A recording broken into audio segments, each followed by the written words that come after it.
নমস্কার বন্ধুরা, আপনারা সবাই কেমন আছেন? মনীষা রান্নাঘরে আপনাদের সবাইকে স্বাগতম। তো বন্ধুরা, আজকে আমি রান্না করব বাংলার জনপ্রিয় রেসিপি ঝিঙ্গে আলুর পোস্ত। তো আমি এখন নিয়েছি সর্ষের তেল, আর নিয়েছি শুকনো লঙ্কা, কাঁচা লঙ্কা, 5 ফোড়ন আর হলুদ। এখানে নিয়েছি পোস্ত বাটা এবং কাঁচা লঙ্কা বাটা। এখানে আছে সামান্য লবণ। তো বন্ধুরা, আপনারা চলুন কীভাবে রান্নাটা করে আপনারা দেখুন। প্রথমে আমি একটা কড়াই নিয়ে নিয়েছি এবং কড়াইটা গরম হয়ে গেলে দিয়ে দেবো কিছুটা সর্ষের তেল।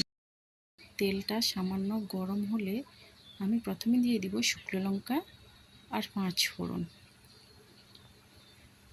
তারপর শুকনো লঙ্কা 5 ফোড়ন কিছুক্ষণ আমি নাড়াচাড়া করব। এই দেখুন বন্ধুরা,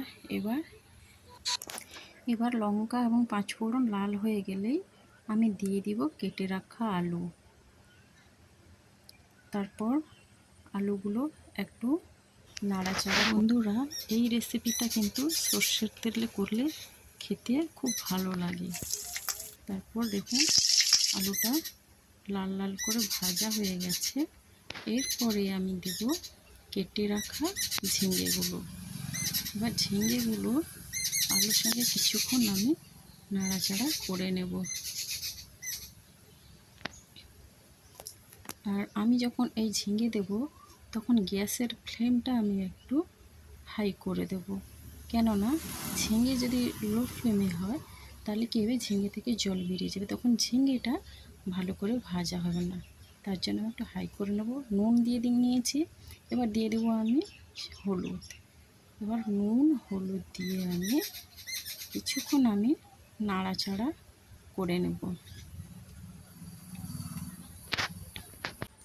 দেখুন বন্ধুরা, কিছুক্ষণ নাড়াচাড়া করার পরে ঝিঙ্গে আলুর কালারটা এরকমই এসছে।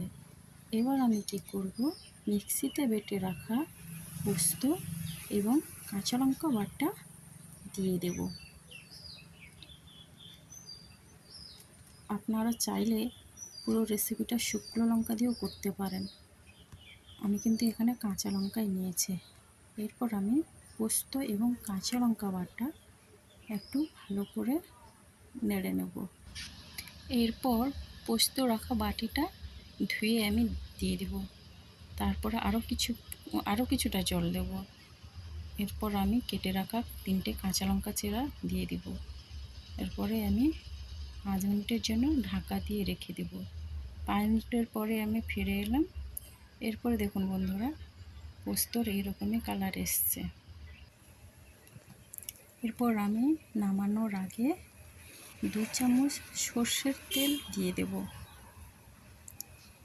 সর্ষের তেল দেওয়ার পরে আমি এবার রেসিপিটা ঢেলে নিচ্ছি। দেখুন বন্ধুরা, আমার ঝিঙ্গে আলুর পোস্তটা কেমন হয়েছে দেখতে। বন্ধুরা, আপনারা বলুন কেমন হয়েছে। এরপর আপনারা লাইক, কমেন্ট, শেয়ার অবশ্যই করতে ভুলবেন না।